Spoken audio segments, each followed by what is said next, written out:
Hello everyone, नमस्कार। मेरा नाम है संदीप कुमार। मैंने सिविल सेवा परीक्षा 2019 में अपने पहले प्रयास में 435वां स्थान 435 रैंक हासिल किया है। और ये जो सेशन मैं कर रहा हूँ इसमें मैं प्राइमरली उन लोगों के लिए करवा रहा हूँ जो कि सिविल सेवा की तैयारी में नए हैं और वो एक कम्प्रिहेंसिव स्ट्रेटजी जानना चाहते हैं कि सिविल सेवा की तैयारी कैसे की जाए। और इसमें मैं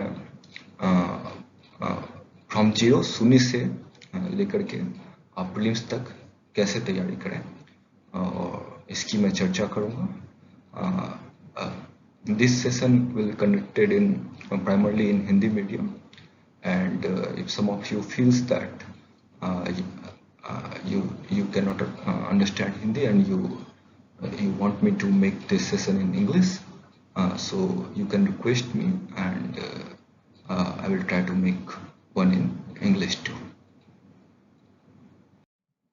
So सबसे पहले हम एजेंडा डिस्कस कर लेते हैं कि इस वीडियो में हम क्या क्या डिस्कस करने वाले हैं। तो सबसे पहले मैं एक ओवरव्यू दूंगा सिविल सेवा की तैयारी के बारे में, और उसके बाद मैं रिसोर्सेज के बारे में बातें करूंगा और करंट अफेयर्स के बारे में बातें करूंगा कि उसकी तैयारी कैसे करें, कौन सी टेस्ट सीरीज ज्वाइन करें, कौन से बुक्स पढ़ें, इन सब के बारे में मैं डिस्कस करूंगा। और उसके बाद मैं ये भी डिस्कस करूंगा कि कौन सा ऑप्शनल सेलेक्ट करें, उसको कैसे सेलेक्ट करें और उसकी तैयारी कैसे करें। और इसके अलावा मैं सिविल सेवा की प्रिपरेशन में जो भी टेक्निक्स, जो भी मेथड्स जो कि यूजफुल हैं, जो कि लाभदायक हैं, उसको मैं डिस्कस करने की कोशिश करूँगा। जैसे कि नोट मेकिंग, आप कैसे नोट बनाएंगे और आप आंसर राइटिंग की प्रैक्टिस कब करेंगे और कैसे करेंगे, आपका डेली और वीकली शेड्यूल कैसा दिखना चाहिए, इन सब की चर्चा मैं करूँगा। इसके बाद मैं आप 5 महीने पहले प्रीलिम्स से क्या आपका अप्रोच होना चाहिए, उसमें क्या चेंज होना चाहिए, 2 मंथ पहले आप अपनी स्ट्रेटजी, अपने रूटीन में, प्रिपरेशन में कैसे बदलाव करेंगे, और फाइनली आप कैसे डी डे, जिसको कि प्रिलिमिनरी एग्जाम उनको कहा जाता है, क्योंकि यह काफ़ी इम्पोर्टेंट डे होता है आपके इस प्रिपरेशन में, क्योंकि यह दिन आपके पूरे साल भर की तैयारी का निर्णायक होता है कि आप आगे मेंस लिखने के लिए क्वालिफाई करेंगे या नहीं। तो ये सब आप कैसे हैंडल करेंगे, इसकी डिस्कशन मैं करूँगा। और फाइनली कुछ नट्स एंड बोल्ट्स, कुछ ऐसे चीज़ें हैं जो कि तैयारी के दौरान और इन जनरल आपके लिए काफ़ी इम्पोर्टेंट है। तो इन सब की चर्चा मैं इस सेशन में करूँगा। तो सबसे पहले हम इंट्रोडक्शन की बात करते हैं कि कैसे आपको एक गाइड की ज़रूरत है, आपको एक डायरेक्शन की ज़रूरत है या नहीं। तो देखिए, आप कोई भी अगर गोल रीच करना चाहते हैं, जैसे मान लीजिए यह एथलीट है, वो अपने डेस्टिनेशन, अपने गोल जो कि अगर मान लें यहाँ पर है, वहाँ पे रीच करना चाहते हैं, तो इनको पहली बात तो इनको दौड़ना पड़ेगा, इनको एफर्ट तो लगाना ही पड़ेगा, ठीक है। लेकिन सिर्फ एफर्ट लगाने से ये यहाँ तक नहीं पहुँच पाएंगे अपने गोल तक। इनको ये भी इंश्योर करना पड़ेगा कि ये जो रास्ता चूज कर रहे हैं, जिस रास्ते पर ये दौड़ रहे हैं, वो सही है और यह आपको डेस्टिनेशन तक पहुँचाएगा। अगर आप मान लीजिए इस डायरेक्शन में दौड़ रहे हैं या फिर आप इधर दौड़ रहे हैं, तो आप कितना भी एफर्ट लगाएंगे तो आप अपने डेस्टिनेशन तक नहीं पहुंचेंगे। तो इसलिए यह इम्पोर्टेंट है कि आप अपने जो एफर्ट हैं ये राइट डायरेक्शन में लगाएं। और डायरेक्शन यहाँ पर आपकी स्ट्रेटजी है, एफर्ट आपका स्टडी आवर्स है। तो आप अपने इस प्रिपरेशन को ऐसे एडजस्ट करें कि आपको मिनिमम एफर्ट्स में मैक्सिमम आउटपुट मिले। सो यह सेशन किन लोगों के लिए काम करेगा, किन के लिए लाभदायक है। तो पहला जो न्यू कमर्स हैं सीएससी प्रिपरेशन में, जो ज़्यादा इसके बारे में नहीं जानते हैं प्रिपरेशन में, और वो अगले साल अपेयर होने का प्लानिंग है उनका 2021 प्रीलिम्स में, यह उनके लिए भी लाभदायक है जो कि पहले यह परीक्षा इसमें कोशिश कर चुके हैं पर उनको सफलता नहीं मिली है, और उनकी पहले की तैयारी उतनी अच्छे तरीके से नहीं हो पाई थी, और वो यह परीक्षा फिर से लिखना चाहते हैं अगले साल। और यह एक आइस ब्रेकर टाइप का भी सेशन होगा जिसमें कि मैं ये डिस्कस करूँगा कि जैसे कि ये बहुत धारणा है कि यूपीएससी का सीएससी एग्जाम जो है काफ़ी अनप्रेडिक्टेबल है, इसके प्रीलिम्स में भी तो कोई भी क्वेश्चन पूछ देते हैं। तो ये सारे मिथ्स मैं तोड़ूंगा और थ्रू एग्जाम्पल्स, उदाहरण के साथ मैं ये दिखाऊंगा कि कैसे यूपीएससी प्रीलिम्स उतना अनप्रेडिक्टेबल नहीं है जितना हम जनरली इसको समझते हैं। तो इस सेशन में मैं स्ट्रेटजी तो डिस्कस करूंगा, लेकिन इससे पहले मैं ये डिस्कस करूंगा कि आपकी तरफ से क्या रिक्वायरमेंट है इस तैयारी के लिए, आपको क्या करना पड़ेगा, और यह सबसे इम्पोर्टेंट है।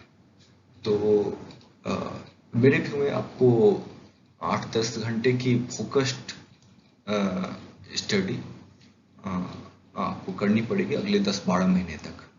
अगर आप यह करेंगे तो आपके चांसेस बहुत हाई हो जाएंगे कि आप इस परीक्षा को पहले बार में क्लियर कर पाएंगे। जो भी वर्किंग प्रोफेशनल हैं जो ऑलरेडी किसी जॉब में हैं, तो उनके पास इतना समय नहीं होता है, तो अगर वह 5-6 घंटे भी निकाल पाए अपनी तैयारी से, तो उनके चांसेस इस एग्ज़ाम में सक्सीड होने के बढ़ जाएंगे। अगर वो 5 घंटे से कम की तैयारी कर पा रहे हैं तो मेरे व्यू में ये एग्ज़ाम क्लियर करना काफ़ी मुश्किल हो जाएगा, और उनको वीकेंड में 10 से 14 घंटे एक्स्ट्रा पढ़ाई करने पड़ेंगे, क्योंकि वीक डेज में वो जो कि फुल टाइम तैयारी कर रहे हैं उससे काफ़ी कम पढ़ पाएंगे, तो वीकेंड में उनको एक्स्ट्रा पुश करना पड़ेगा।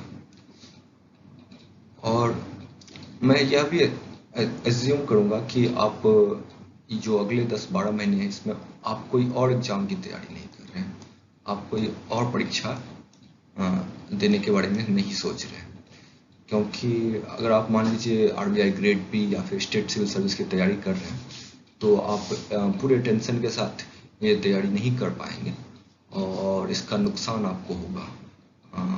दूसरे एग्जाम में हो या ना हो, सिविल सर्विस के तैयारी में जरूर इसका प्रभाव आपको देखने को मिलेगा।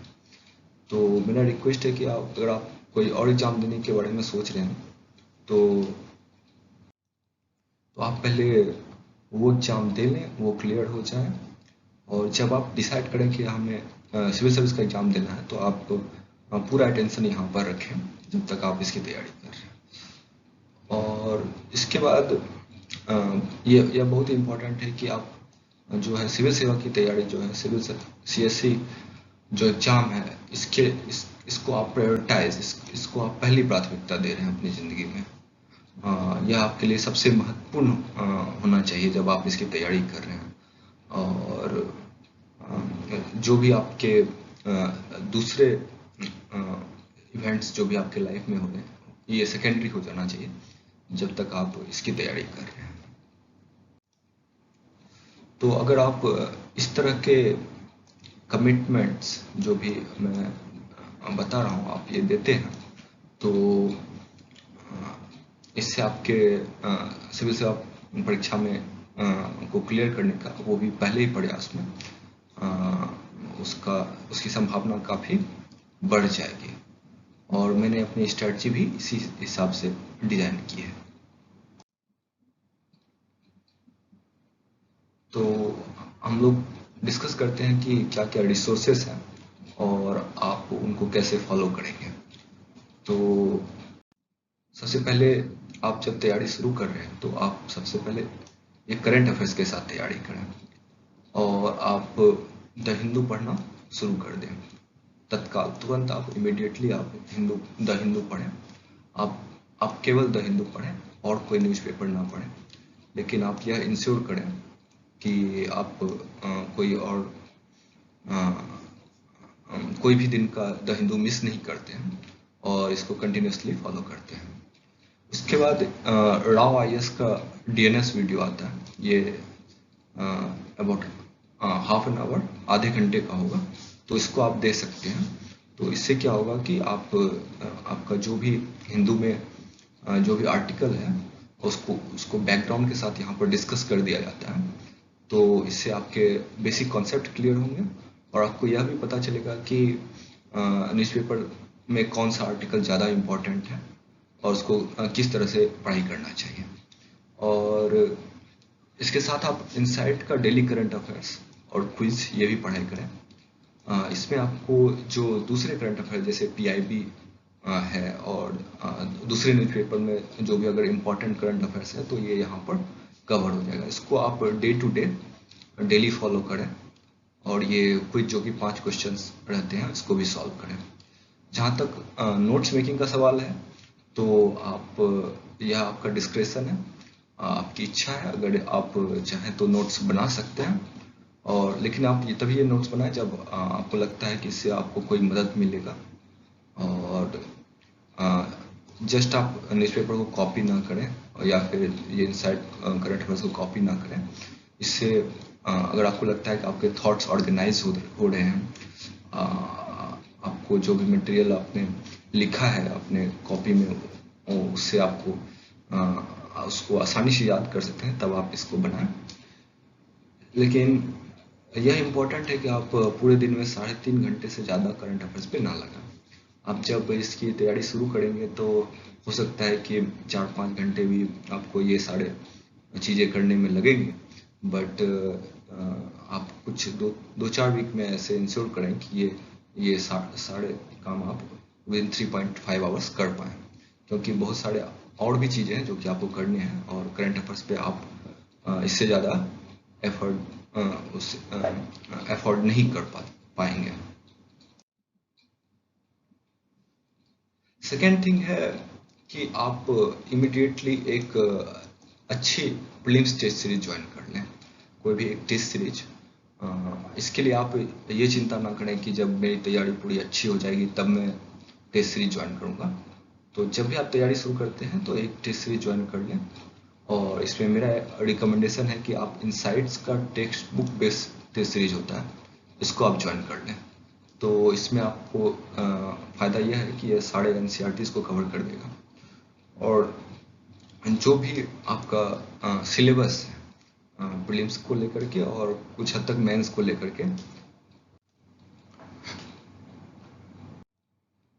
हाँ, तो वो सारी चीज़ें आपके कवर हो जाएंगी। तो आपको यह नहीं सोचना पड़ेगा कि हम अपने प्रीलिम्स का सिलेबस कैसे कंप्लीट करें। यह क्रमबद्ध तरीके से ऑर्गेनाइज वे में अगले 8-10 महीने में आपका सिलेबस कंप्लीट हो जाएगा। आप जस्ट इंश्योर करें कि जो भी टेस्ट सीरीज है उसमें जो भी रिकमेंडेशन है, जो भी टॉपिक्स हैं जिसके ऊपर टेस्ट होने वाले हैं, तो उसकी तैयारी आप हर हफ्ता करते रहें। इसके अलावा विजन और जीएस स्कोर का भी टेस्ट सीरीज अच्छी है, इसको भी आप ज्वाइन कर सकते हैं, लेकिन आप कोई एक ही टेस्ट सीरीज ज्वाइन करें। और अगर आप इन दोनों में से कोई चूज करते हैं तो यह इंश्योर करें कि आप बाकी एनसीईआरटीज़ को कवर कर लें, क्योंकि इनके सिलेबस में आपको एनसीईआरटी डिस्क्राइब नहीं किया होगा। और जो भी आपकी तैयारी है उसको आप टेस्ट के शेड्यूल के हिसाब से डिजाइन करें और आप जो भी टेस्ट होता है उसको पूरे सीरियसनेस के साथ लें और अपने कॉम्पिटिटिव स्पिरिट को ऊंचा रखें। आप कोशिश करें कि आप हमेशा 100 से ज़्यादा नंबर इस टेस्ट में लाते हैं। शुरू में आपके कम भी मार्क्स आ सकते हैं, 40-50 मार्क्स भी आ सकते हैं, तो इसके लिए कोई चिंता करने का विषय नहीं है। लेकिन विद इन 4-5 टेस्ट आप इंश्योर करें कि आप 90 से 100 मार्क्स, 90 से 100 मार्क्स तक आप ला रहे हैं। और और यह भी आप इंश्योर करें कि आप जो भी जितने भी टेस्ट टेकर्स हैं, तो जैसे 10,000 लोग अगर टेस्ट दे रहे हैं तो उसमें आप इंश्योर करें कि आप विदिन 5% आप आने लगे, जैसे 500 के अंदर आप आ जाएं। तो यह भी आप इंश्योर करें, और धीरे धीरे जैसे जैसे टेस्ट बढ़ेगा तो आप को ये परसेंटेज और कम करना होगा, और आपको यह इंश्योर करना होगा कि आप टॉप 2-2.5%, 2 to 2.5% में आप आते हैं।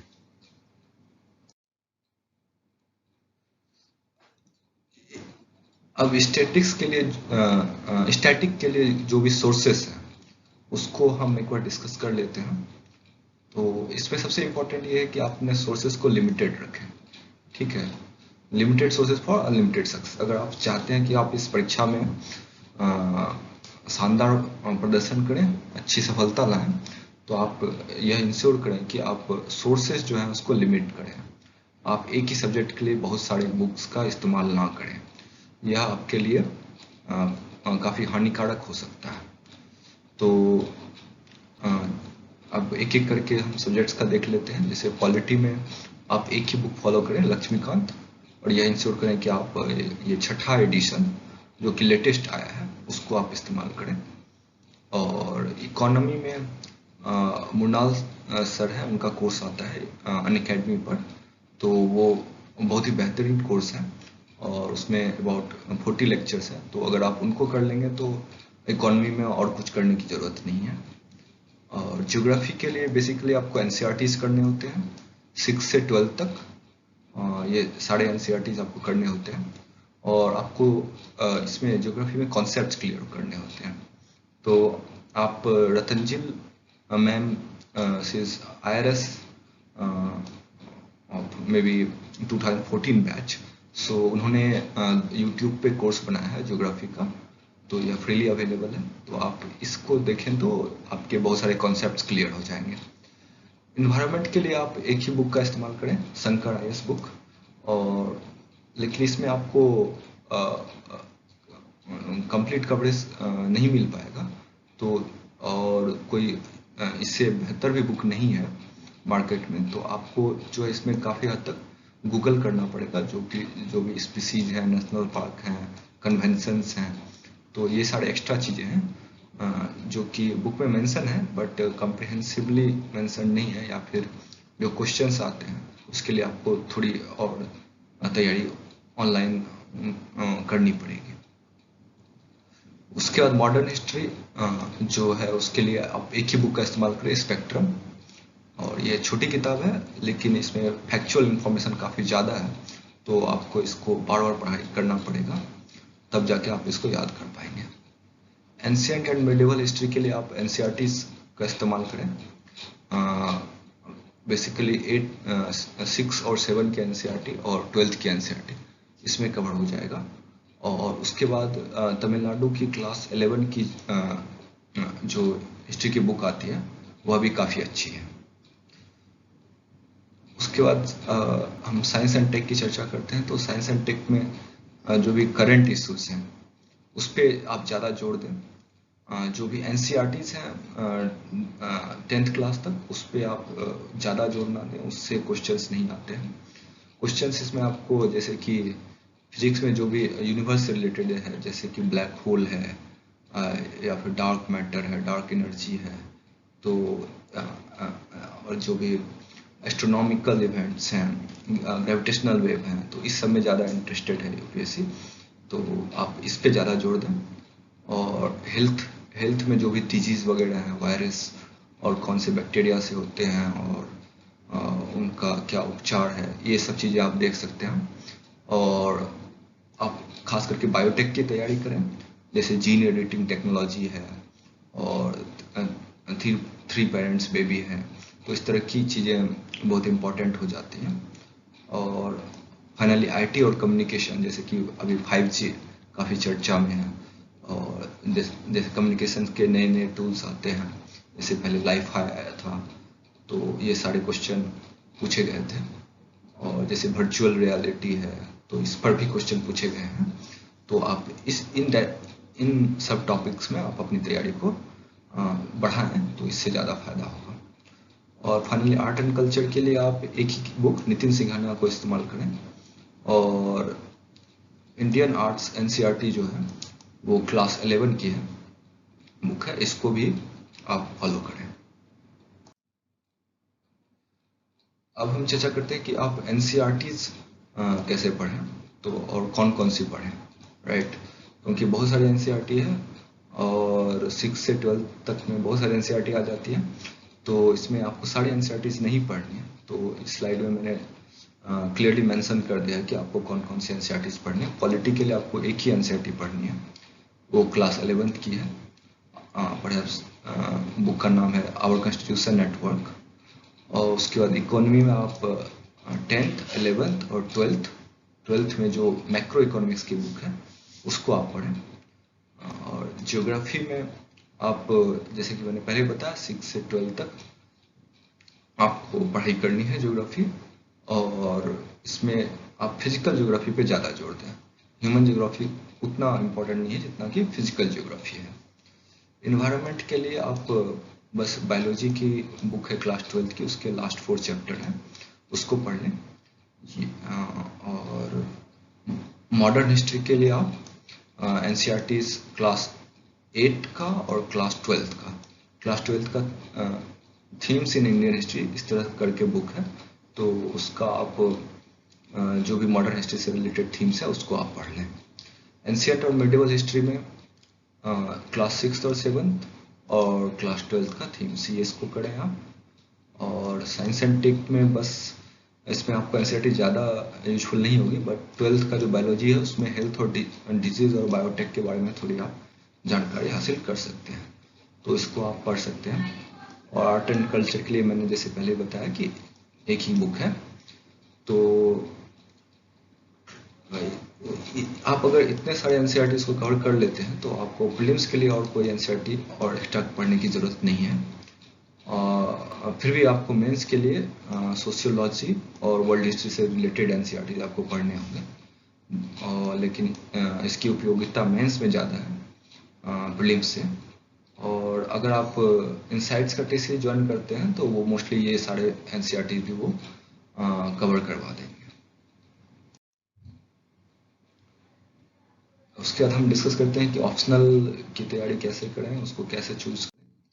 तो सबसे पहला जो हमारे मन में डाउट रहता है, ये सेंसर रहता है कि कैसे ऑप्शनल को हम चूज करें, ठीक है, कौन से ऑप्शनल को हम चूज करें। तो ये मैं कहना चाहूँगा कि सारे ऑप्शनल में कुछ प्रोज होते हैं, कुछ कॉन्स होते हैं, उससे कुछ फायदे होते हैं, कुछ घाटे होते हैं। तो जैसे कि अगर मैं एंथ्रोपोलॉजी के बारे में बताऊं तो यह काफ़ी स्कोरिंग माना जाता है हाल फिलहाल के दिनों में, और काफ़ी बच्चे इसमें सक्सेसफुल हो रहे हैं, काफ़ी कैंडिडेट इसमें सक्सेसफुल हो रहे हैं। लेकिन यह बहुत ही टेक्निकल तरह का सब्जेक्ट है, इसमें बहुत सारे टर्म्स आते हैं, तो यह कहीं ना कहीं ये बोरिंग भी हो जाता है, सभी लोग इसकी तैयारी नहीं कर पाते हैं उतने इंटरेस्ट के साथ। और जैसे अगर हम पॉलिटिकल साइंस और सोशियोलॉजी की बात करें तो इसमें आपको अच्छे मार्क्स आते हैं, नॉट द बेस्ट। एंथ्रोपोलॉजी ऐसे मार्क्स नहीं आते हैं, उससे थोड़े कम आते हैं।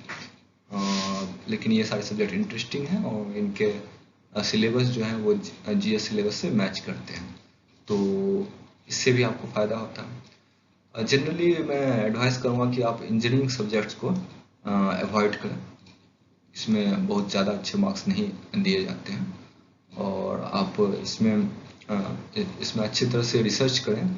अगर आपको कोई ऑप्शनल जिसमें आप 300 स्कोर नहीं कर पाएंगे पूरी मेहनत के बावजूद, तो मैं ये कहूँगा कि वो ऑप्शनल ठीक नहीं है लेने के लिए, क्योंकि कंपटीशन बहुत हाई है और ऑप्शनल बहुत हद तक डिसाइड कर देता है कि आपका नाम लिस्ट में होगा या नहीं, और होगा तो कहाँ पर होगा।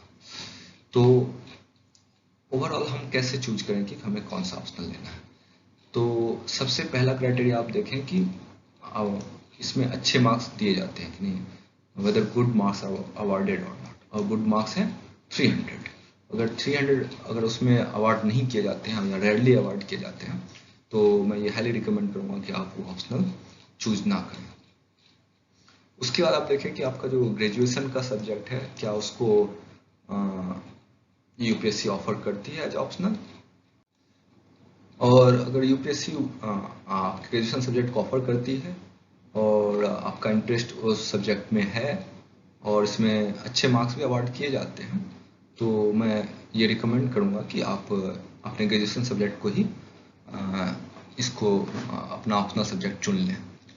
इसके बाद अगर आपका ग्रेजुएशन सब्जेक्ट भी ऑफर नहीं किया जाता है या फिर आपके ग्रेजुएशन सब्जेक्ट में मार्क्स बहुत कम दिए जाते हैं, तो आप ये देखें कि किस ऑप्शनल में अच्छे मार्क्स दिए जाते हैं और आपका इंटरेस्ट किस ऑप्शनल में ज़्यादा हो रहा है और किस ऑप्शनल का सिलेबस जीएस से ज़्यादा मैच कर रहा है। क्योंकि अगर आप जैसे पॉलिटिकल साइंस और सोशियोलॉजी लेते हैं तो इसमें आपको जीएस की भी तैयारी बहुत हद तक कुछ हद तक हो जाती है, तो ऐसे निश्चित रूप से लाभ होता है। तो आप जब एक बार पूरी सोच के साथ ये आप 10-15 दिन वक्त लेकर के डिसाइड कर लें कि हमें कौन सा ऑप्शनल लेना है, तो आप उसको बार बार बदलने का ना सोचें। और आपने जो भी एक बार ऑप्शनल लिया है उस पर आप स्टिक करें, उसमें आप तैयारी शुरू करें। तो ऑप्शनल की तैयारी करने के लिए मैं कहना चाहूँगा कि सारे जो ऑप्शनल सब्जेक्ट होते हैं उसमें कोई ना कोई एक्सपर्ट होते हैं। जैसे कि पॉलिटिकल साइंस में सुब्रा रंजन मैम है, तो वो इस सब्जेक्ट में काफ़ी अच्छे एक्सपर्ट हैं। तो इस तरह से आपको हर सब्जेक्ट में एक मिल जाएगा। जैसे ज्योग्राफी में नीतू सिंह जी हैं, तो इसी तरह से आपको इवन इंजीनियरिंग सब्जेक्ट या फिर कोई आप अगर भाषा ले रहे हैं तो उसमें भी आपको वो एक्सपर्ट मिल जाएंगे जो कि इसकी तैयारी 15-20 साल से बच्चों को पढ़ा रहे हैं। तो उनका जो एक्सपीरियंस लेवल होता है, तो अगर आप उनके गाइडेंस में पढ़ाई करेंगे या उनके नोट्स को फॉलो करेंगे तो इससे आपको काफ़ी लाभ होगा। आप एक टीचर को चूज करें, उनके नोट्स मंगा लें सबसे पहले, और अगर आपको ज़रूरत फील होता है तो उनके ऑडियो वीडियो लेक्चर्स ये भी आप मंगा लें। और मैं ये कहना चाहूँगा कि आप अगले जो 6 महीने हैं उसमें आप एक रीडिंग जो है ऑप्शनल का ये पूरा कर लें। मतलब कि पूरा जो नोट्स है या फिर जो भी रिक्वायर्ड बुक्स हैं वो आप एक रीडिंग ले लें। तो अभी आप इसको सब कुछ याद करने के लिए ना सोचें। आप सब कुछ ऐसा नहीं है कि सारे नोट्स पूरे आप याद कर लें। आप अभी इस चीज़ पर ध्यान दें कि इसमें जो भी कॉन्सेप्ट्स लिखे गए हैं वो आप अच्छी तरह से समझें। तो आप उसको कॉन्सेप्ट्स को क्लियर कीजिए और बाकी याद करने के लिए वक्त आपको रिमेम्बर करने के लिए आपको वक्त प्रीलिम्स और मेंस के बीच में मिलने वाला है। तो और मैं ये भी कहूँगा कि आप प्रीलिम्स से 4-5 महीने पहले आप ऑप्शनल की तैयारी करना छोड़ दें। और इसके बारे में मैं आगे और डिस्कस करता हूँ। तो ओवरऑल एक यह है कि आप जब प्रीलिम्स के बाद ऑप्शनल की तैयारी करने जाएं तो यह सब्जेक्ट आपके लिए नया नहीं होना चाहिए, क्योंकि कोई भी नई चीज़ पढ़ने के लिए उसको समझने के लिए काफ़ी वक्त चाहिए। लेकिन अगर आपने एक रीडिंग लेकर के रखा है तो आप इसको आसानी से प्रीलिम्स और मेंस के बीच जो 3 से 3.5 महीने का वक्त होता है तो इसको आप अच्छे से कवर कर पाएंगे। इसके बाद हम कुछ टेक्निक्स की बात कर लेते हैं। तो कुछ लोगों का डाउट होता है कि हम नोट्स कैसे बनाएं, कितना बनाएं नोट्स, और यह कितना हेल्पफुल होता है। तो जैसे करंट अफेयर्स के लिए मैंने पहले भी डिस्कस किया कि अगर आपको लगता है कि इससे आपको मदद मिल रही है नोट्स बनाने से, तो आप इसको बना सकते हैं। और जहाँ तक स्टैटिक बुक्स और एनसीईआरटीज़ की बात है, तो आप कभी भी पहले रीडिंग में आप नोट्स ना बनाएं, और ओनली आफ्टर सेकेंड रीडिंग आप जब दूसरी बार इसको बुक्स को पढ़ लेते हैं उसके बाद आप इसको नोट्स बनाने के बारे में सोच सकते हैं। और ऐसा कोई आवश्यक नहीं है कि आप इसकी नोट्स बनाएं। अगर आपको लगता है कि आपको पढ़ करके काफ़ी अच्छे से समझ में आ गया और ये चीज़ें याद रहेगी, तो आप नोट्स मेकिंग इसको अवॉइड भी कर सकते हैं। और अगर आप नोट्स बनाते हैं तो इस चीज़ को सुनिश्चित करें कि आप कॉपी नहीं कर लें। टेक्स्ट बुक को कॉपी करके आप एक अलग ही बुक अपना हैंडराइटिंग में नहीं बना रहे हैं। नोट जो है वो एक तरह से लिमिटेड होनी चाहिए, और यह 20% ऑफ ओरिजिनल टेस्ट किसी भी हालत में नहीं बढ़ने चाहिए। आइडियली जो है ये अराउंड 10% रहनी चाहिए। उसके बाद जैसे लक्ष्मीकांत हैं, स्पेक्ट्रम बुक्स हैं, तो ये अपने आप में एक नोट्स हैं। तो मैं कहूँगा कि आप इससे नोट्स ना बनाएं, इसमें आप हाइलाइटर का इस्तेमाल करें, उसमें आप पेंसिल से एडिशनल इंफॉर्मेशन ऐड करें, तो यह एक बेहतर स्ट्रेटजी होगा। ओवरऑल यह है कि नोट्स जो है अगर आपको आगे रिवीजन में हेल्प करती है तो इस तरह से आप सोच सकते हैं कि नोट्स बनाने के लिए, और यह पर्सन टू पर्सन वैरी करता है। जैसे मैं बहुत सारे नोट्स नहीं बनाता था, लेकिन कुछ सब्जेक्ट जैसे ज्योग्राफी और हिस्ट्री के नोट्स मैंने बनाए थे। उसके बाद हम आते हैं आंसर राइटिंग। तो हमें कब आंसर राइटिंग की तैयारी शुरू करनी चाहिए और हम कहाँ से इसकी तैयारी करें, कब तक करते रहें, तो ये सारी चीज़ें हम डिस्कस करते हैं। तो सबसे पहले आप इमीडिएटली जब आप शुरू करते हैं तो प्रिपरेशन, तो आपके कॉन्सेप्ट में क्लियर नहीं होते, आपकी समझ उतनी ज़्यादा नहीं होती, तो इस समय आपका आंसर राइटिंग करने से आपको ज़्यादा लाभ नहीं होने वाला है। लेकिन मैं ये भी कहूँगा कि 2 महीने बाद आपको जो भी अंडरस्टैंडिंग होता है उसके बाद आप कुछ आंसर राइटिंग प्रैक्टिस शुरू कर दें। आप 3-4 क्वेश्चन पर डे इसका आंसर आप इनसाइट सिक्योर, यहाँ पर डेली 7-8 क्वेश्चन जो है अपलोड होता है, और यह यूजुअली करंट अफेयर्स से रिलेटेड क्वेश्चन होता है, तो इसका आंसर आप आर्टिकल पढ़ने के बाद लिख सकते हैं। और IS बाबा पे भी अच्छे क्वेश्चंस आते हैं, तो आप चाहें तो वहाँ से भी कर सकते हैं। तो ये आप 3-4 क्वेश्चंस करें, और आप यह भी कोशिश करें कि आप जो आंसर लिखते हैं उसको रिव्यूट करें, और अपने आप राइटिंग स्किल अगर आपकी बहुत ज़्यादा अच्छी नहीं है तो इस पर भी आप काम करें, आप अपने लैंग्वेज पर काम करें और अपने प्रेजेंटेशन स्किल्स पर काम करें। तो आप यह भी करें कि आप आंसर्स को जो है लिमिटेड टाइम में लिखना सीखें, और यूपीएससी फॉर्मेट, जैसे कि यूपीएससी फॉर्मेट मान लीजिए इस तरह से क्वेश्चंस रहते हैं और यहाँ पे स्पेस रहता है आंसर राइटिंग के लिए, और ये लिमिटेड स्पेस और लिमिटेड टाइम में आपको ये आंसर लिखने होते हैं। तो यह एक आर्ट होता है, ये जो धीरे धीरे डेवलप होता है। तो आप जब भी आंसर राइटिंग प्रैक्टिस करें तो आप इसी फॉर्मेट में करें, तो इससे आप ज़्यादा तेज़ी से इम्प्रूव कर पाएंगे। आप मैं ये भी कहूँगा कि आप 4-5 महीने प्रीलिम्स जब आएगा तो उससे 4-5 महीने पहले आप आंसर राइटिंग की प्रैक्टिस छोड़ दें। तो यह उसके बाद आपको प्रीलिम्स के बाद आपको फिर से काफ़ी वक्त मिलेगा कि आप जो भी बचे कुचे जो भी स्किल्स में कमी रह गई है आंसर राइटिंग में, वो आप इम्प्रूव कर पाएँ।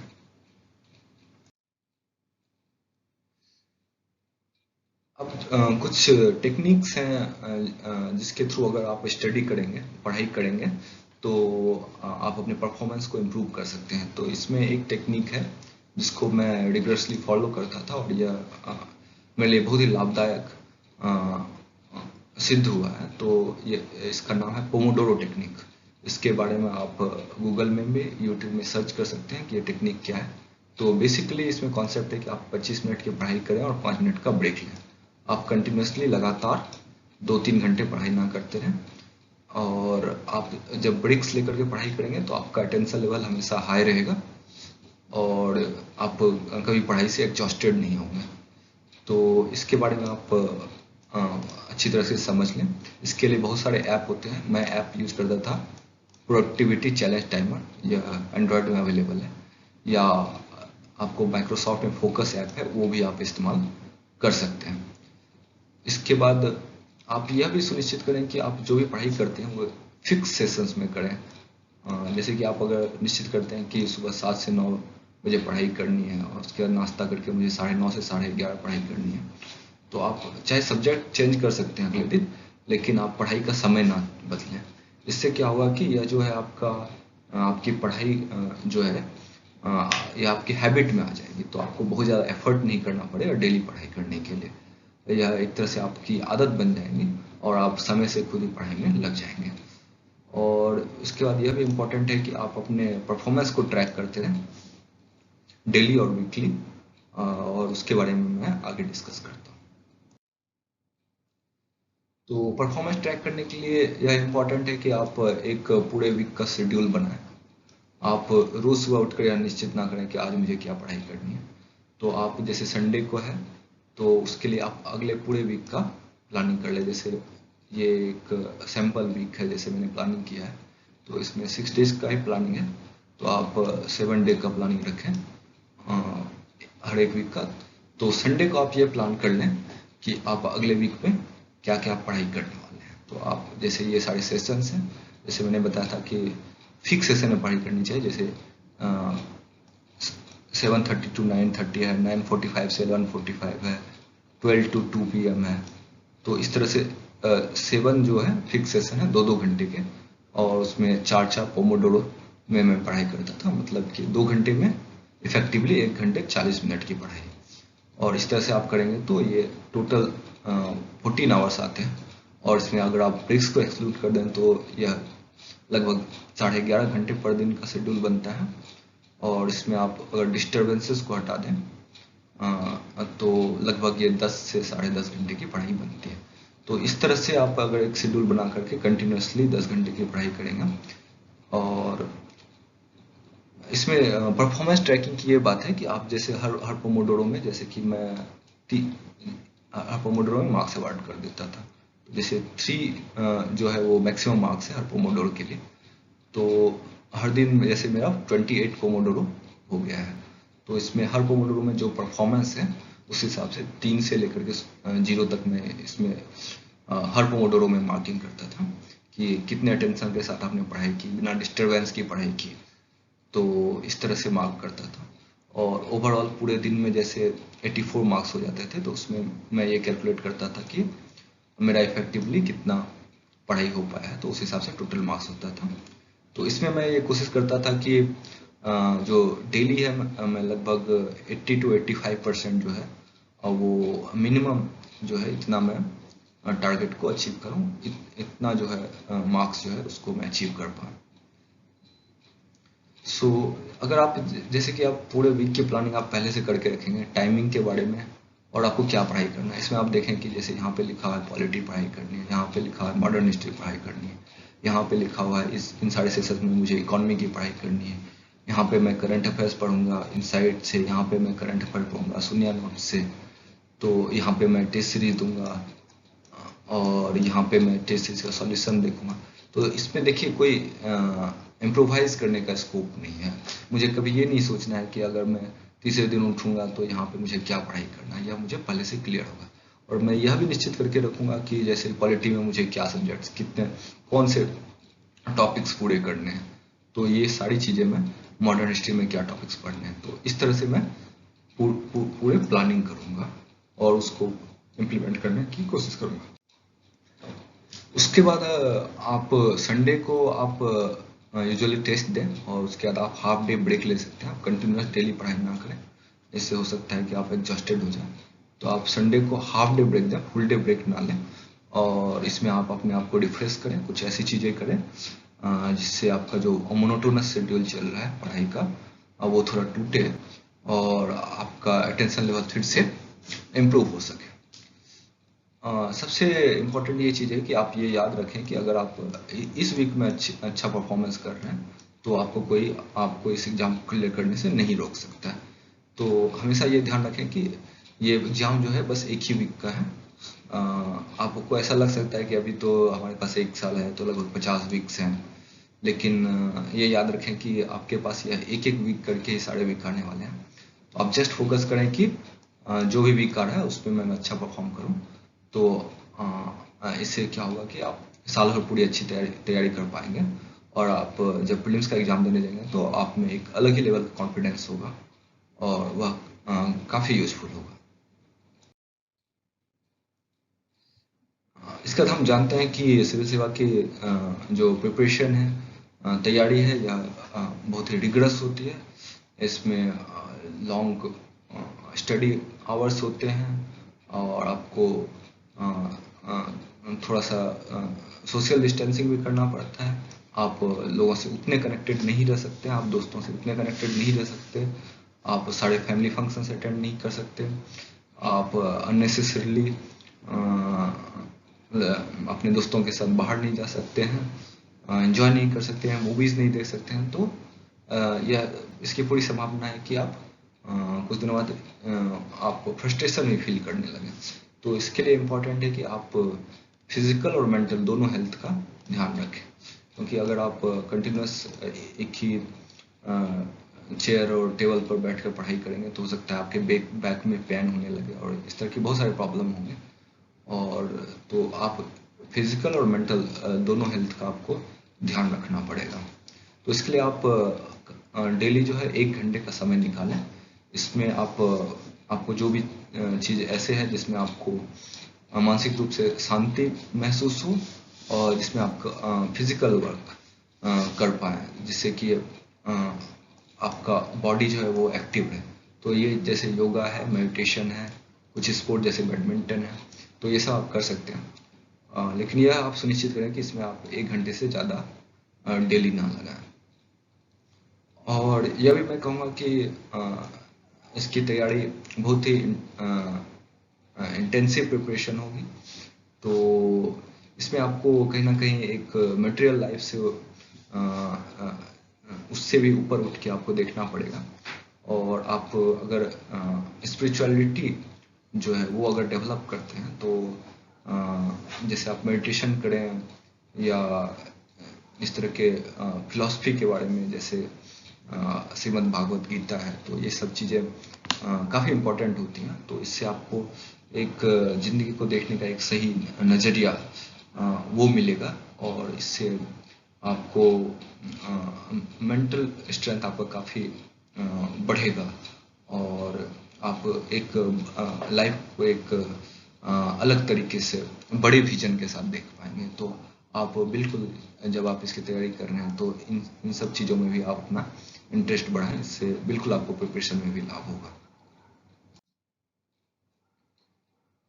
अब इसके बाद देखते हैं कि हम यहाँ से तैयारी शुरू करेंगे। तो जैसे मैंने बताया जो शेड्यूल जैसे था और जो टेस्ट सीरीज था उससे हम शुरू करेंगे, लेकिन और हम ऑप्शनल की भी पढ़ाई करते रहेंगे, आंसर राइटिंग करते रहेंगे।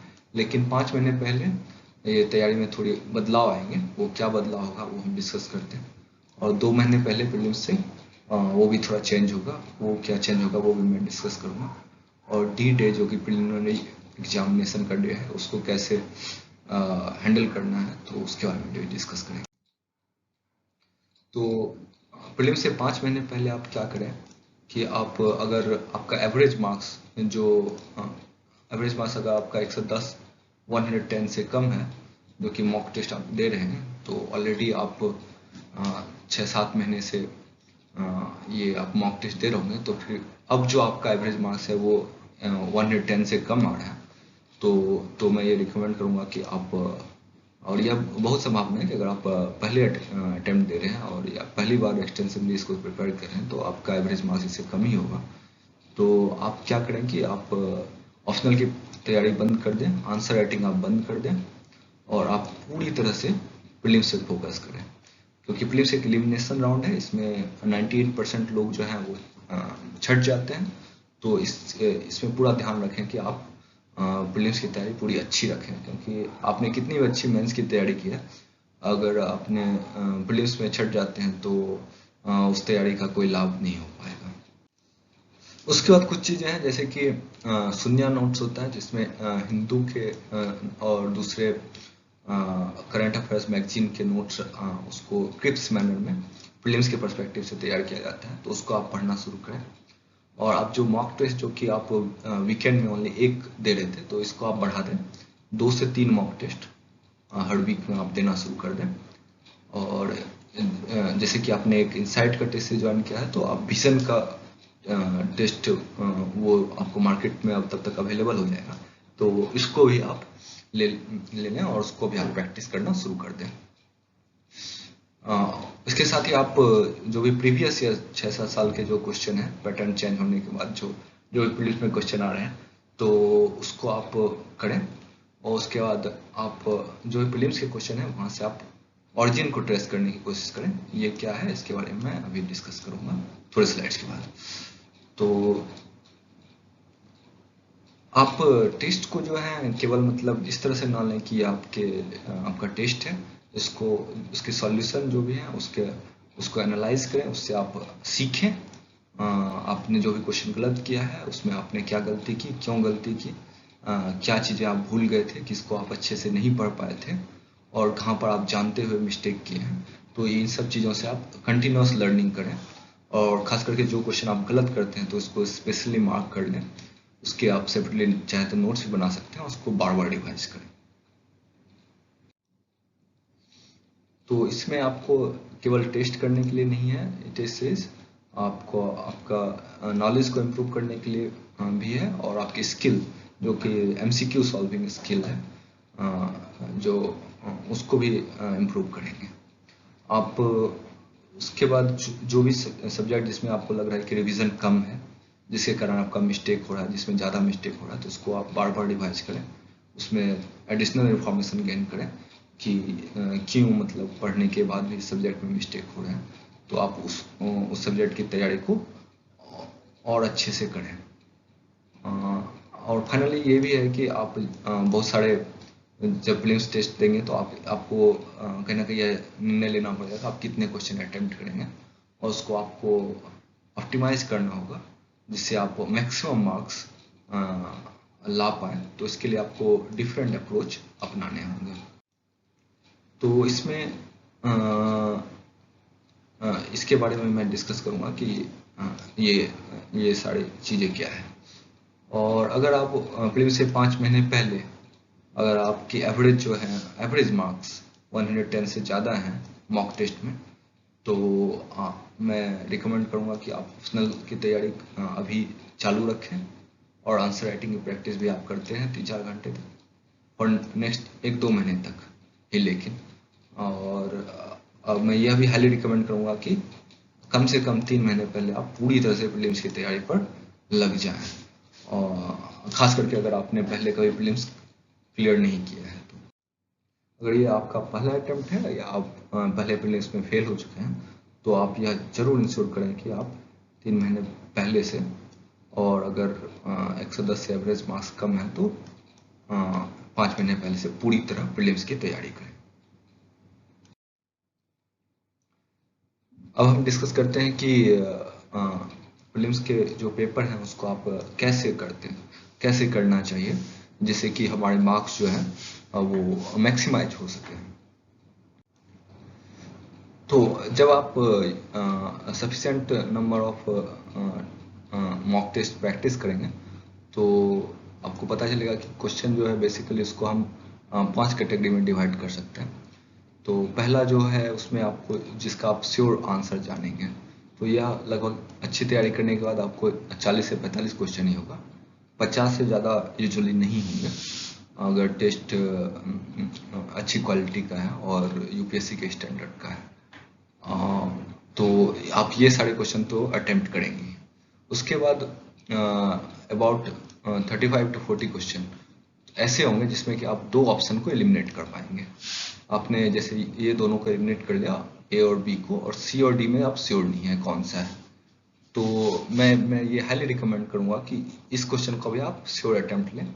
और आपको कुछ भी समझ में नहीं आ रहा है तो आप जैसे तुक्का भी लगा सकते हैं, किसी को भी मार्क कर सकते हैं।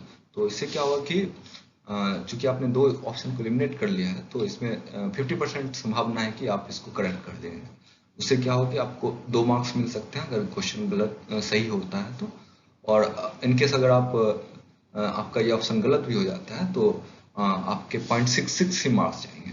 तो ओवरऑल आप जब इस तरह के 35-40 क्वेश्चन जिसमें आप 2 ऑप्शन एलिमिनेट करके देखेंगे, करके उसको सॉल्व करेंगे, तो आप देखेंगे ओवरऑल आपको एक पॉजिटिव मार्क्स मिलेगा। और यह जो पॉजिटिव मार्क्स है अबाउट 15-20 मार्क्स ज़्यादा होगा। तो यह जो है यह मार्क्स बहुत ही गेम चेंजर हो जाता है आपका। यही मार्क्स जो है आपको 90 से 105 तक ले जा सकता है, जिससे आपका सिलेक्शन इंश्योर हो जाएगा। तो मैं ये हाईली रिकमेंड करूँगा कि आप इसको जरूर अटेम्प्ट करें जिसमें आप 2 ऑप्शन को ऑलरेडी एलिमिनेट कर चुके हैं। उसके बाद कुछ क्वेश्चंस ऐसे आएंगे जिसमें आप एक ही ऑप्शन को एलिमिनेट कर पाएंगे। मेरा रिकमेंडेशन ये है कि उसको आप अटेम्प्ट ना करें अनलेस कि आपका टोटल नंबर ऑफ अटेम्प्ट जो है वो 80 से कम है। और उसके बाद कुछ क्वेश्चन ऐसे रहेंगे कि जिसमें कि आप उसका आंसर नहीं जानेंगे। आपको क्वेश्चन और ऑप्शन देखने के बाद लगेगा कि इसका आंसर मुझे पता नहीं, और लेकिन आपको एक स्ट्रॉन्ग गट फीलिंग रहेगा। आपको लगेगा कि इसका जो है यही सारा ऑप्शन मुझे पता नहीं है, लेकिन मुझे लग रहा है कि इसका ऑप्शन सी होना चाहिए। तो इसका एक यह भी कारण हो सकता है कि हो सकता है कि आपने पास्ट में कभी बहुत पहले आपने पढ़ाई की हो इसके बारे में, और अभी आप उसको रिकॉल नहीं कर पा रहे हैं। तो लेकिन कहीं ना कहीं आपके बैक ऑफ माइंड में ये चीज़ें हैं। तो मैं ये भी रिकमेंड करूंगा कि इस तरह आप 4-5 क्वेश्चन अटेम्प्ट कर सकते हैं जिसमें कि आप श्योर नहीं है लेकिन आपको एक स्ट्रॉन्ग गट फीलिंग है। अ, उसके बाद कुछ क्वेश्चन ऐसे रहेंगे जिसमें आपको कोई आइडिया नहीं रहेगा। तो इस तरह के क्वेश्चंस को मैं कहूँगा कि आप बिल्कुल स्किप कर दें, इसको आप अटेम्प्ट ना करें। तो इसमें चांसेस है कि आप नेगेटिव मार्किंग भी कर सकते हैं। तो ओवरऑल जो है इस सबको मिला करके आपका टोटल जो अटेम्प्ट है वह +80 हर हाल में होना चाहिए, 80 से कम तो नहीं होना चाहिए। अगर आपका अटेम्प्ट 80 से कम जा रहा है तो मैं रिकमेंड करूँगा कि आपने जिसमें एक ऑप्शन को भी एलिमिनेट किया है उसको भी आप टिक करें और 80 से ऊपर लेके जाएं। और 80 मिनिमम है, और ऑप्टिमम जो है वो आप अपने जो भी टेस्ट देंगे बहुत सारे, तो उसमें आप ट्राई करके देखें। लेकिन यह 85 से 95 के बीच में होना चाहिए, ठीक है। इससे कम नहीं हो सकता है, 85 से कम नहीं हो सकता। इससे कम होगा तो आप एक बार कोशिश करें, आप उस दें उससे ज़्यादा क्वेश्चन अटेम्प्ट करके देखें और उससे देखें कि आपके मार्क्स बढ़ते हैं या घटते हैं। तो जैसे मैंने अपने इसमें 93 क्वेश्चंस अटेम्प्ट किए थे और मेरे 66 अराउंड उसमें करेक्ट हुए थे। तो मेरा स्कोर अराउंड 110 कुछ इस तरह से का बन रहा था। तो यह इतना इम्पोर्टेंट नहीं है कि आप कितने क्वेश्चन गलत करते हैं। आप 25 से 30 क्वेश्चन गलत कर सकते हैं, उसको रॉन्ग मार्क कर सकते हैं, जब तक कि आप यह इंश्योर करें कि आप 65 से ज़्यादा जो है क्वेश्चन करेक्ट कर लेते हैं, ठीक है। तो अगर आप 65 क्वेश्चन करेक्ट कर लेंगे तो आप अगर 25 क्वेश्चन या 27 क्वेश्चन आप गलत भी करेंगे तो आपका सिलेक्शन प्रीलिम्स के स्टेज में इंश्योर हो जाएगा। तो यहाँ पे जैसे आप श्योर हो गए 40 से 45 क्वेश्चन, और यहाँ से आप 15-20 क्वेश्चन श्योर हो गए, और कुछ क्वेश्चन आपने यहाँ से निकाल लिए, तो टोटल किसी भी तरह से आपको 65 से ऊपर जाना है। और अगर आपने अच्छी तैयारी की है तो आप 70 के से भी ऊपर अटेम्प्ट कर पाएंगे, और आपका क्यूमुलेटिव स्कोर 120 के ऊपर भी जा सकता है।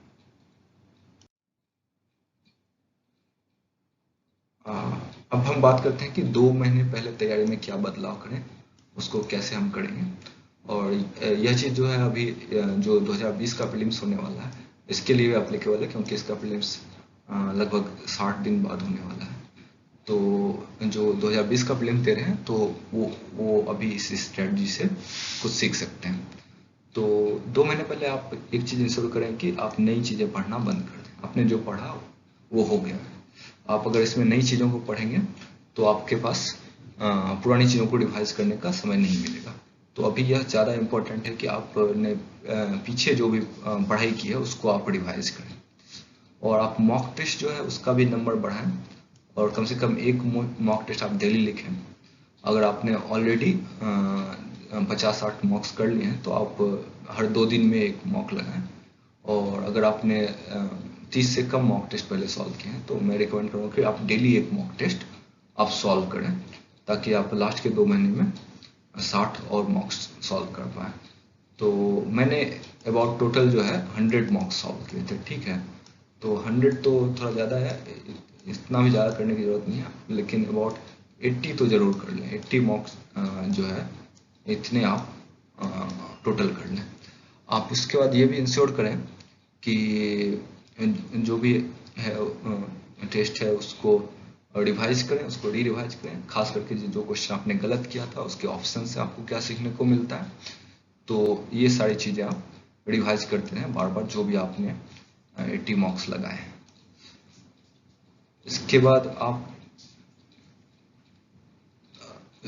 अगर यहाँ इस ड्यूरेशन में लास्ट के 2 मंथ में आप अगर रिवाइज करना जो भी चीज़ें रिवाइज नहीं कर पाएंगे तो आप यह मान के चलिए कि आप वो प्रीलिम्स में उसको याद नहीं कर पाएंगे, उसको याद नहीं रख पाएंगे, तो उसका जो पहले आपने पढ़ाई किया है उसका कोई फायदा उसका नहीं होने वाला है। ठीक है, तो आप उससे रिलेटेड भी अगर क्वेश्चन आएगा तो आप उसमें गलत ही मार्क कर जाएंगे।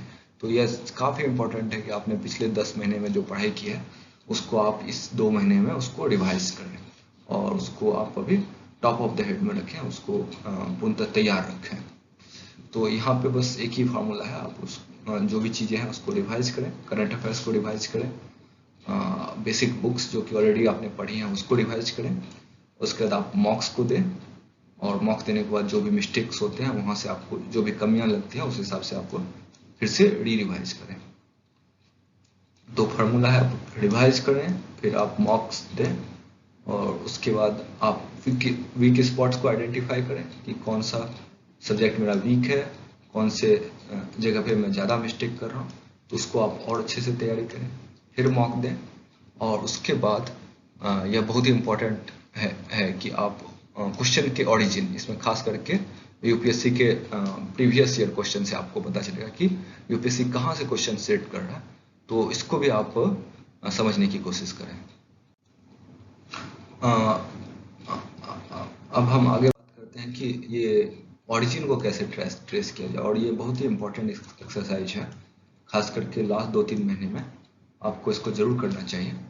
और दरअसल यूपीएससी पुलिस में जो कुछ स्पेसिफिक एरिया हैं जिससे हर साल सवाल निकल के आते हैं, और यह जब आप पिछले 5 के आप पेपर सॉल्व करेंगे तो अब आपको पता चलेगा ये सारे थीम हैं जिसपे क्वेश्चंस रिपीट होते हैं।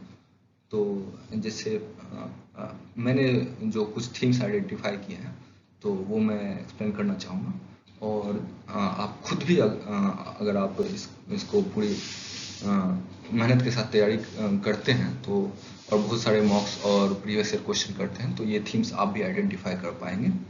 और इस थीम्स पे आपको बेसिकली ज़्यादा फोकस के साथ तैयारी करनी है।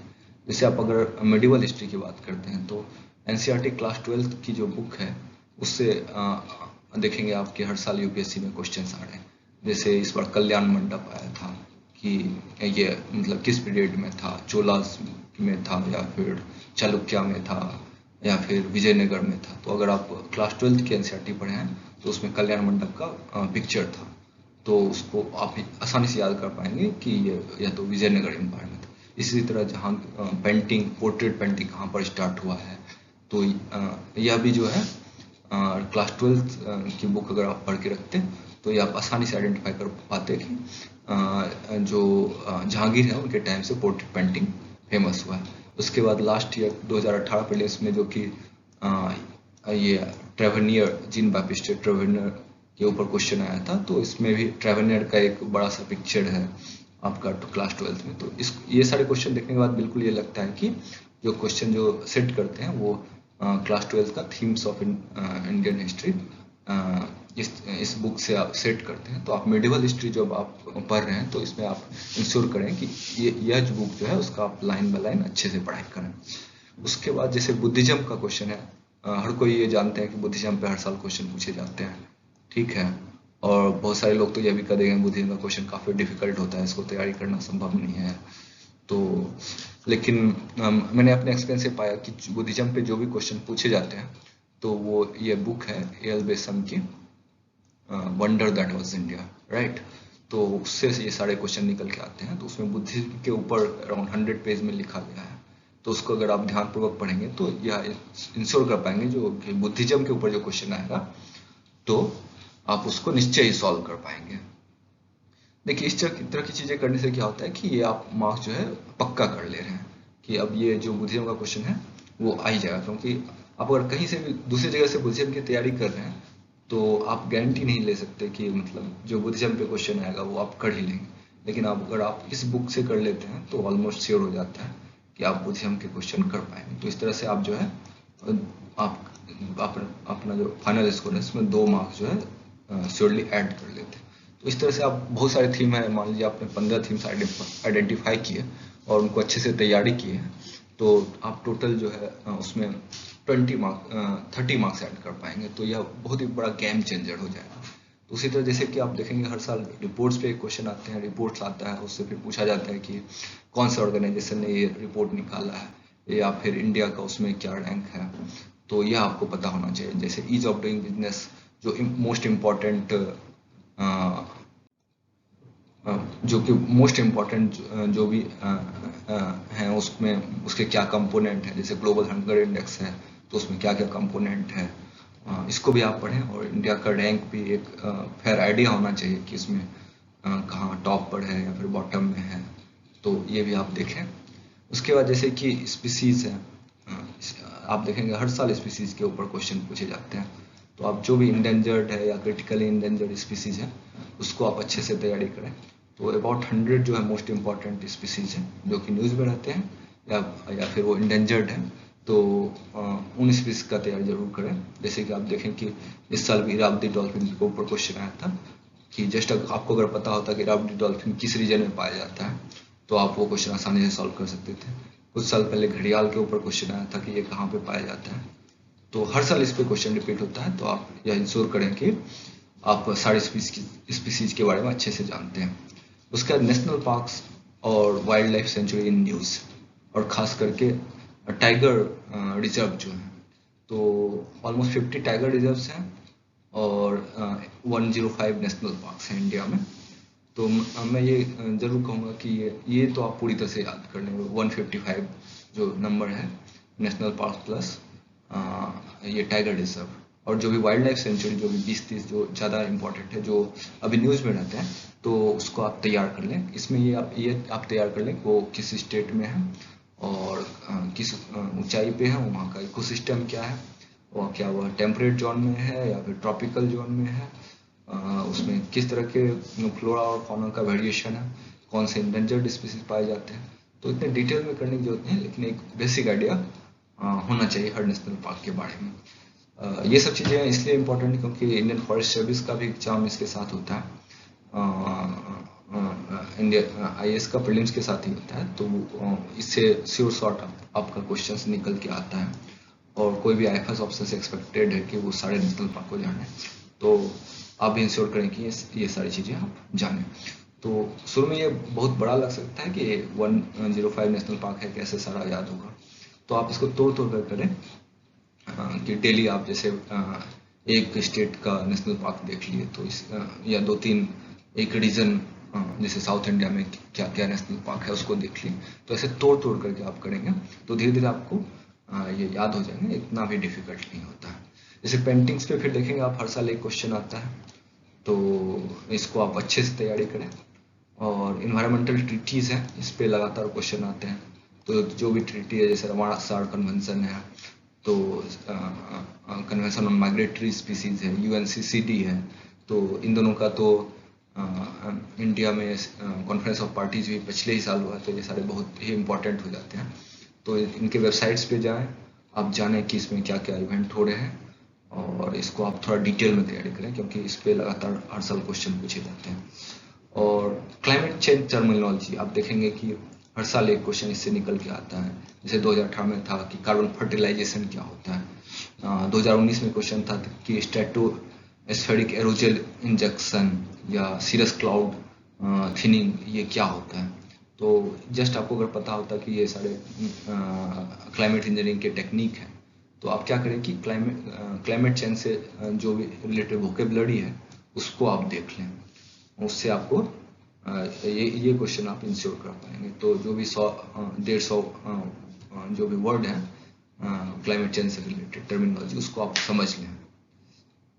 और इकोनॉमी में जैसे कि आप अगर मुनाल का कोर्स करें तो ऑलमोस्ट 80% क्वेश्चन आप इकोनॉमी के कर पाएंगे। फिर भी जैसे मॉनेटरी पॉलिसी है, तो इसमें हर साल क्वेश्चन निकल के आते हैं, NCERT बुक से कवर किया जाता है। ये मैक्रो इकोनॉमिक्स की बुक है जो है 12th की, उससे क्वेश्चन निकल के आते हैं। एक्सटर्नल सेक्टर BOP से हर साल क्वेश्चन आते हैं। तो ये सब चीज़ें आप इंश्योर करें कि इसको आप कभी मिस ना करें और अच्छे से तैयार रखें। वैसे जैसे वर्ल्ड मैप है उसमें इम्पोर्टेंट सिटीज इन न्यूज है, जहाँ पे कोई बम ब्लास्ट हो गया है या फिर कोई टेररिस्ट अटैक हो रहा है या फिर जो सिटीज़ और कंट्रीज जहाँ पे भी कॉन्फ्लिक्ट चल रहा है, जैसे अभी लिबिया में है, लेबनान में है, यमन में है, सीरिया में। तो इन सारे कंट्रीज और उसमें जो इम्पोर्टेंट सिटीज़ है जहाँ पे वो किस किस कंट्री में है, इसको आप त्रिपोली कहाँ पे है और सन्ना कहाँ पे है और होदेदा पोर्ट कहाँ पे है, तो ये सब जो है काफ़ी न्यूज़ में रहे हैं, तो आप इसको ज़रूर जानें। और कौन से कंट्री किस ओशियन को टच करते हैं ये तो बहुत ही ज़्यादा इम्पोर्टेंट, खास करके मिडिल ईस्ट में। तो सीरिया और जॉर्डन कहाँ है, इसी के ऊपर जो है मुझे लगता है 2-3 बार क्वेश्चन पूछे गए हैं पिछले 4-5 साल में। और इस साल भी क्वेश्चन था कि कौन सा सीज कौन से कंट्रीज को टच करता है, इसमें सारे सीज कवर किए गए थे। तो अगर आपको थोड़ा भी अगर 1-2 सी का भी आइडिया होता कि कौन सा कंट्री कहाँ से टच करता है तो आप उसको सॉल्व कर पाते। तो आप इसको कंटिन्यूस प्रैक्टिस करते रहें मैप में और देखते रहें कि कौन से कंट्री किस कंट्री को टच कर रही है, कौन से ओशियन को टच कर रही है। और जो भी सिटीज़ न्यूज में आते हैं, खास करके जो भी हिंदू के एडिटोरियल पेज में जिस भी सिटीज़ का नाम आता है कॉन्फ्लिक्ट के कारण, उसको तो आप जरूर ही अलग से एक लिस्ट बना लें और उसको कवर करें। जैसे मैंने 20-30 सिटी जो कि न्यूज़ में था, तो उसको मैंने अलग से एक लिस्ट बना लिया था एक पेपर में, जो भी न्यूज़ में आता था, जो भी एडिटोरियल पेज में जिस भी सिटीज़ का नाम आता था, इम्पोर्टेंट सिटीज़, उसको आप जहाँ पे कॉन्फ्लिक्ट चल रहे हैं खास करके, और यहाँ पे तो उसको मैं याद कर लेता था। इसी तरह इंडिया में पे देखेंगे हर साल एक क्वेश्चन रहता है, सिटीज़ कौन सा, बेंगलोर कहाँ पे है, दिल्ली कहाँ पे, कौन सा ईस्ट में है, कौन सा वेस्ट में है, कौन सा नॉर्थ में है, कौन सा साउथ में है। तो इसको आप कंटिन्यूस अगर देखेंगे तो इस तरह के क्वेश्चन कर पाएंगे। कहाँ से ट्रॉपिक ऑफ कैंसर जाता है, कहाँ पे इंडियन स्टैंडर्ड ऑफ टाइम जो है वो लाइन जाती है, कौन से रिवर्स पे कौन से सिटीज़ हैं, जैसे इस साल क्वेश्चन आया था। और उसके बाद कौन से स्टेट को टच करता है।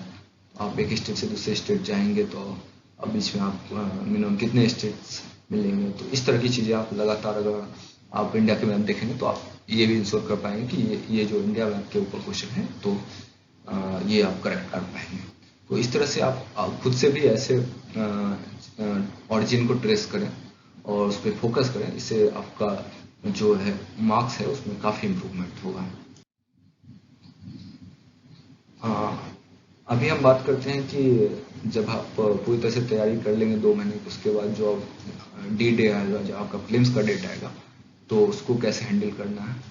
तो इसमें यह इम्पोर्टेंट है कि आप एक दिन पहले बिल्कुल पढ़ाई ना करें, एक दिन पहले आप पढ़ाई बंद कर दें और थोड़ा बहुत कुछ देख सकते हैं और आपको किसी तरह से कुछ एक्सरसाइज करें, कुछ ऐसी चीज़ें करें जहाँ जिससे आपको कि रात को अच्छी नींद आए फिल्म से एक दिन पहले। तो मैं जानता हूँ यह काफ़ी डिफ़िकल्ट है, मुझे भी फिल्म से पहले रात को हार्डली 1-2 घंटे नींद आए थे। तो लेकिन कोशिश करें, अगर आप 7-8 घंटे नींद ले सकते हैं तो यह काफ़ी अच्छा रहेगा। और अगर आप पूरी नींद नहीं ले पाते हैं तो सुबह में आपका मेंटल स्टेट बेस्ट नहीं रहेगा। तो आपको यह इंश्योर करना, आप कुछ कैफीन ले लें और कुछ चॉकलेट खा लें, कुछ ऐसी चीज़ें करें जिससे आप अपने माइंड को पूरी तरह एक्टिव रख पाएँ 2 घंटे के लिए। किसी भी तरह से आप इसको इंश्योर करें और आप यह भी इंश्योर करें कि आप सेंटर एडवांस में पहुंच जाए। आप अगर सेंटर से दूर रहते हैं तो उसके आसपास कहीं होटल में कमरा ले लें या कोई रिलेटिव अगर पास में है तो उनके पास चले जाएं, और ताकि आपको प्लेस वाले दिन ज़्यादा ट्रेवल नहीं करना पड़े। आप सारी इसेंशियल जो भी चीज़ें हैं, जो भी डॉक्यूमेंट है, एडमिट कार्ड है और जो भी चीज़ें आपको लेकर के जानी है, वॉच वगैरह, तो एक दिन पहले तैयार कर लें। ऐसा ना करें कि फिल्म्स के दिन सुबह में आप ढूंढ रहे हैं एडमिट कार्ड प्रिंट करने के लिए, आपको कोई प्रिंटिंग फैसिलिटी नहीं मिल रही है। Then it does not matter कि आपकी कितनी अच्छी तैयारी है। अगर आप पहली बार प्रीलिम्स का एग्जाम देने जा रहे हैं तो ये काफ़ी नेचुरल होगा, आपका स्ट्रेस लेवल काफ़ी हाई होगा, ठीक है।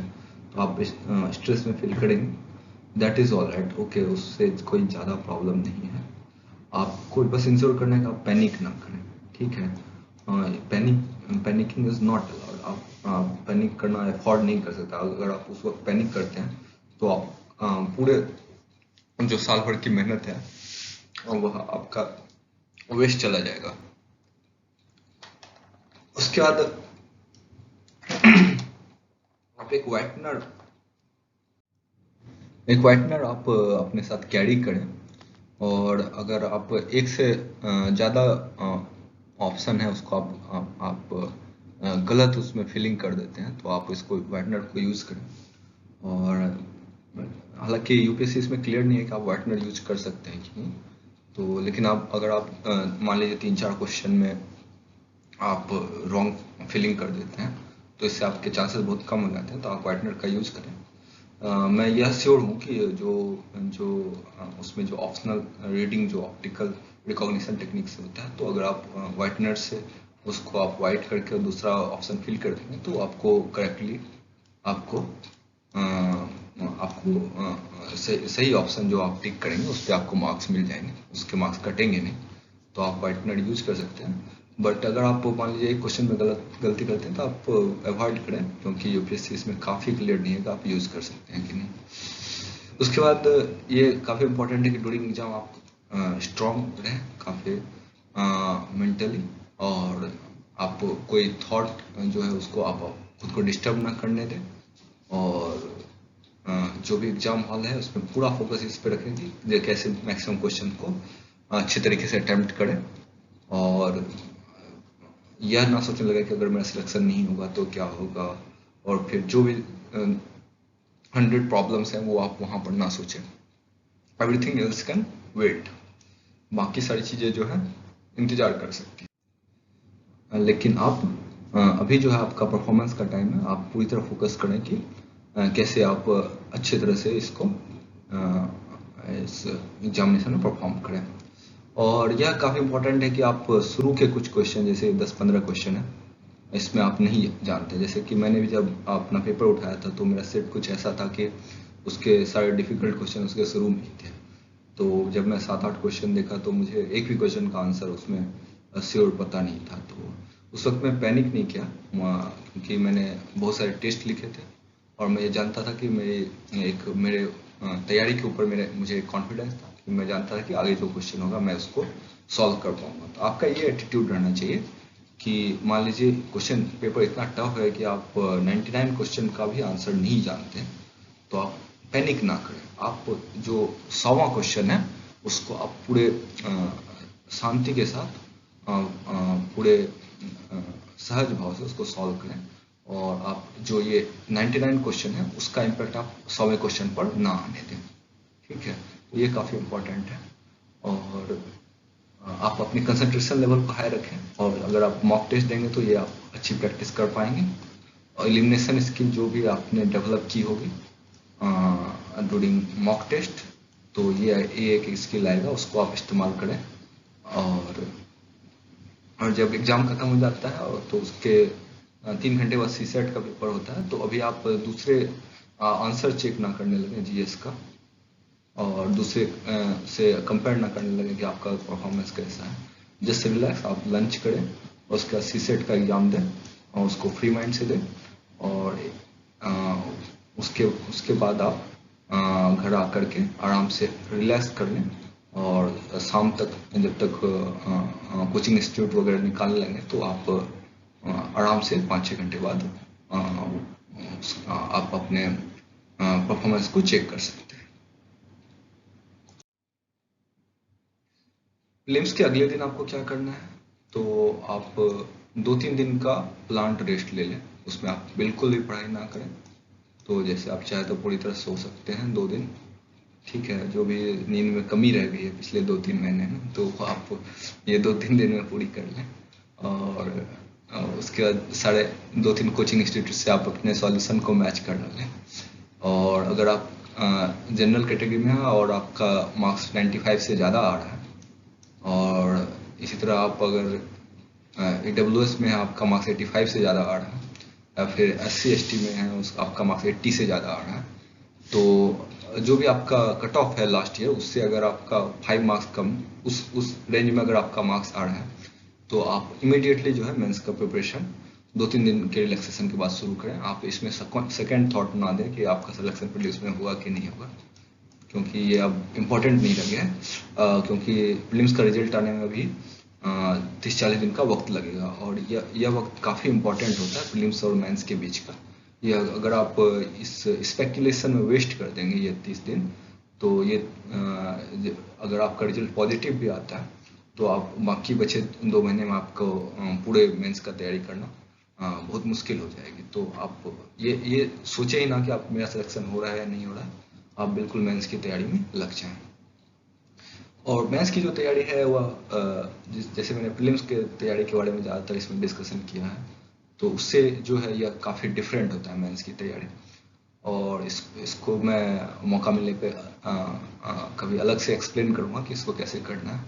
और जैसे प्रीलिम्स में आपको बहुत सारी चीज़ें याद करनी होती हैं, बहुत सारी नई चीज़ों को सीखना पड़ता है, उसको कई बार मगअप भी करना पड़ता है। तो मेंस ऐसा नहीं है, मेंस का प्रिपरेशन थोड़ा ज़्यादा इंटरेस्टिंग है, लेकिन इसमें और ज़्यादा एफर्ट भी लगता है। तो उसको और यह भी आप निश्चित रहें कि अगर आपने प्रीलिम्स की तैयारी अच्छी की है तो आप मेंस की तैयारी आराम से 3 से 3.5 महीने में कर सकते हैं। क्योंकि आपका जो जीएस का जो 80% नॉलेज गेनिंग वाला पार्ट है, जब जो कि आपको पढ़ना है, तो वो आप ऑलरेडी पढ़ चुके हैं। ओनली 20% नॉलेज ऐड करना है और आपको ऑप्शनल की तैयारी जो है उसको करना है। तो इसकी चर्चा हम अभी ज़्यादा नहीं करेंगे कि प्रीलिम्स के बाद क्या करना है। वह अपने आप में एक बहुत ही इम्पोर्टेंट विषय है और उसको अलग से कभी डिस्कस कर लेंगे। फाइनली कुछ नट्स एंड बोल्ट्स तो जो कि यूपीएससी प्रिपरेशन में रह जाते हैं, टिप्स एंड ट्रिक्स, राइट। तो जैसे कि यह बहुत ही इम्पोर्टेंट समझना कि यूपीएससी की तैयारी आसान नहीं है। कोई भी इस एग्जामिनेशन को बहुत ही आसानी से क्लियर नहीं कर सकते हैं, ठीक है। It is okay that this not going to be easy, यह आपके लिए आसान नहीं होगा। तो लेकिन इसमें कोई चिंता करने की बात नहीं है, तो सबको यह मुश्किल ही लगता है, ठीक है। और आफ्टर ऑल ये जो एग्ज़ाम है आपका नॉलेज का टेस्ट नहीं है, this not test of your knowledge, but आपका डिटर्मिनेशन का, कि आप एडवर्स सिचुएशन में भी कैसे आप तैयारी में लगे रह सकते हैं। तो इस तरह से अगर आप तैयारी में लगे रहेंगे और तो बिल्कुल आपको इसमें सफलता मिलेगी। और यह भी काफ़ी स्वाभाविक है कि आपको कुछ लगातार कुछ दिनों में आपको फील होगा कि यह तैयारी आपसे नहीं हो सकती, इसकी तैयारी काफ़ी डिफिकल्ट है, इसका सिलेबस काफ़ी वाइड है, आपके पास वक्त नहीं है, आप शायद इतना समय नहीं दे पाएंगे, या आप कितनी भी कोशिश कर लें तो इसमें आप सफल नहीं हो सकते। ये सब मेंटल गेम एक तरह से चलता रहेगा।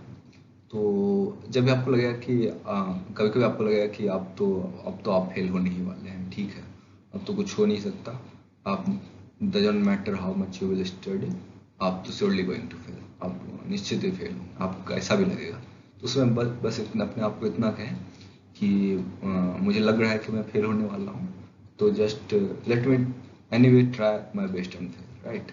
सो मुझे अपना बेस्ट देने दीजिए, अपना जो मैक्सिमम एफर्ट है वो लगाने दीजिए, और मैक्सिमम एफर्ट लगा के फेल हो जाए, वैसे भी अगर फेल हो ही रहे हैं तो मतलब एक यह तो संतुष्टि रहेगी कि मैंने अपना बेस्ट दिया था।